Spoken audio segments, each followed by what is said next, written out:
تصور وکړئ په یوه شپه کې د کابل په ختیځ کې د هوایي برید غږونه اورېدل کېږي، خو په بل سهار خبر راځي چې واشنګټن او تل ابیب د ایران پر مهمو پوځي مرکزونو بریدونه پیل کړي دي او لا همغه شپه پای ته نه ده رسېدلې چې د افغانستان په سرحدي ولایتونو کې یو ځل بیا پاکستان بمبار کوي.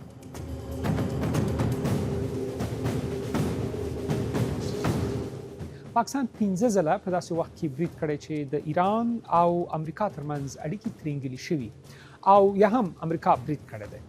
خو وخت داسې نږدې دی چې پوښتنې راپورته کړي آیا دا یوازې یو تصادف دی که د یوې لویې سیمه ییزې لوبې نښې؟ راځئ لږ تم شو. د روان کال د فبروري په 21 او 22 پاکستان په ننګرهار، پکتیکا او خوست کې بمبارۍ وکړې. ورپسې د فبروري په 28 پاکستان د عملیاتو د پیل اعلان وکړ او په کابل، قندهار او پکتیا کې بریدونه وکړل. ورپسې په مارچ، اپریل او د جون کې پاکستان د افغانستان پر مختلفو سیمو بریدونه کړي دي، خو هممهاله امریکا پر ایران هم بریدونه کړي. د فبروري په 28 د مارچ په لومړی او اپریل کې د افغانستان له بریدونو سره هممهاله پر ایران هم بریدونه شوي.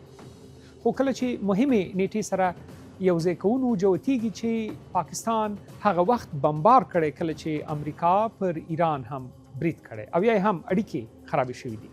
دا نږدېوالی څو مهم عوامل لري. لومړی مسله د ایران په جګړه کې د ختیځې جبهې رول دی. افغانستان د ایران لپاره د ختیځ له لوري د فشار ممکنه جبهه ګڼل کېږي، په دې معنی چې د افغانستان بې ثباتي کولی شي ایران ته څو اړخیز فشار جوړ کړي، په ځانګړي ډول کله چې له لویدیځ څخه بریدونه روان وي. دویم علت د جغرافیې محدودیت دی.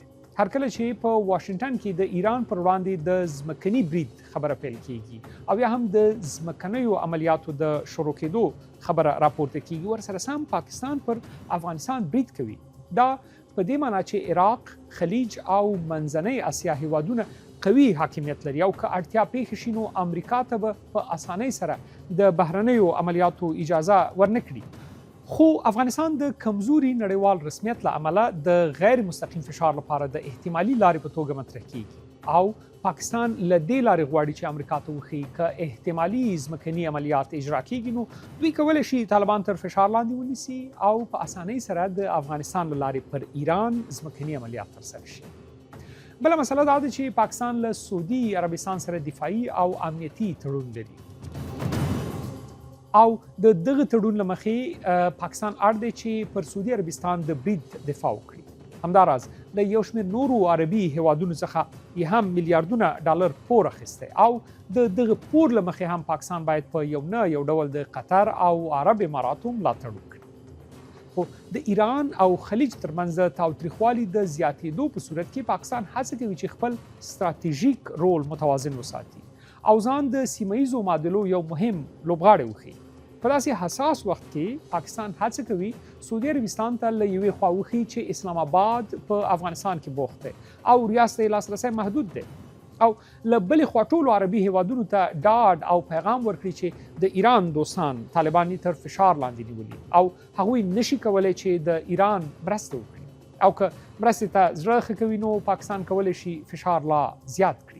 رسمي سند دا نه ثابتوي چې دا پیښې یو پلان شوی تړاو لري، خو د فبروري له وروستیو تر جون پورې د پیښو تکرار، د وخت نږدېوالی او د جګړو هممهاله بڼه یو مهمه پوښتنه ژوندۍ ساتي. آیا موږ یوازې د تصادفي پیښو شاهدان یو که د یوې داسې ستراتیژۍ چې په څو جبهاتو کې جګړه هممهاله روانه ساتي؟ په هر صورت 2026 کال ښایي د سیمې په تاریخ کې هغه کال وي چې جګړه یوازې په یوه جبهه کې نه وه بلکې په څو جغرافیو کې په یو وخت روانه وه او تر ټولو لویه پوښتنه بیا دا پاتې کېږي چې دا هممهالي تصادف و که د معاصر سیاست تر ټولو خاموشه خو خطرناکه لوبه.